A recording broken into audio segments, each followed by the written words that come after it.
Bonjour et bienvenue dans le flash d'information. Nous sommes le 24 juillet et les résultats du bac 2023 seront disponibles ce lundi.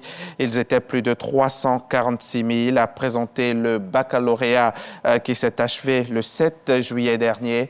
Ils seront situés sur leur sort après la proclamation officielle des résultats qui se fera par la direction des examens et concours dans leur centre ou dans leur centre d'examen respectifs. Hier, dimanche 23 juillet, marquait le dernier jour de dépôt des dossiers de candidature pour les prochaines élections locales du 2 septembre. Le dépôt des dossiers a démarré le 1er juillet 2023, mais c'est ce dimanche-là que les locaux de la commission électorale indépendante ont vraiment reçu du monde, beaucoup de monde, au point où les portes de l'institution se sont refermées alors que les futurs candidats déjà à l'intérieur n'étaient pas encore enregistrés. Une chose est sûre, cette page de dépôt des dossiers de candidature est bien tournée. Le ministre gouverneur du district autonome du Woroba, Moussa Dosso, a procédé au lancement du programme de reprofilage et de bitumage des routes de la région du Béré. Et ce programme concerne 445 km de routes dans la région pour un investissement d'1,4 milliard de francs CFA. Frédéric Oulaye, Walter Amadou Ouattara.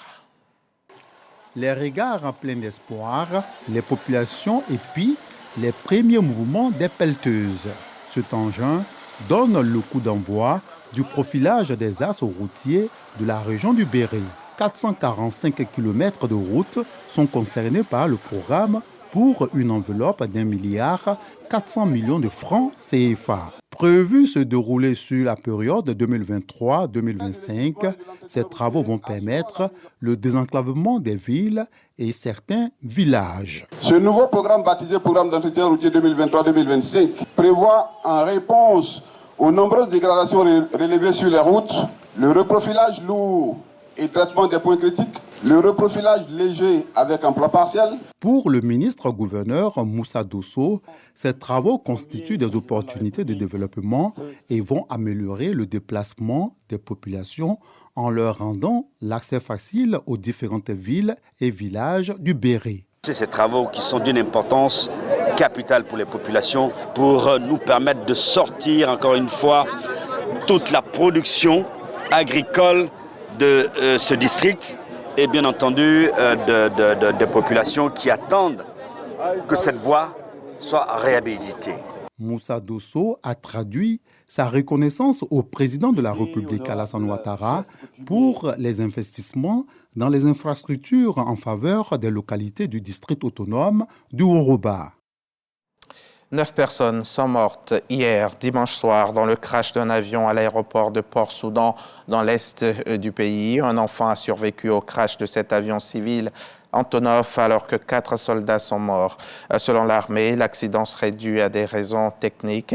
Cet aéroport est le seul encore fonctionnel dans ce pays ravagé depuis plus de 3 mois par une guerre civile qui oppose régulièrement les armées des généraux Abdel Fattah al-Burhan et Mohamed Hamdan Daglo.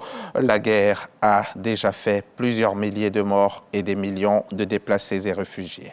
Au moins 16 personnes sont décédées dans l'effondrement d'un immeuble à Douala, au Cameroun, durant la nuit de samedi à dimanche. Le drame a blessé 21 personnes, dont 5 en urgence absolue, selon les pompiers.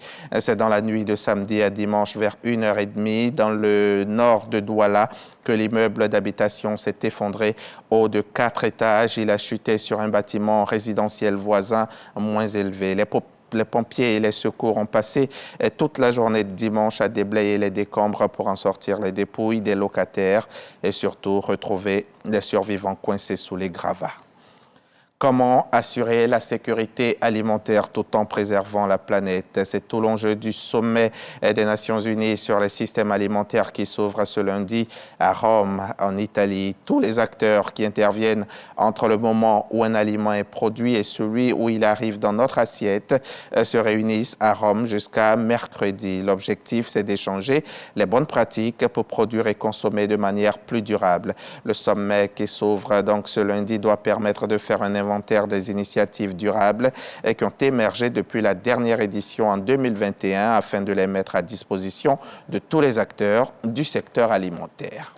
Fin de ce flash, on se retrouve à 13h pour le journal.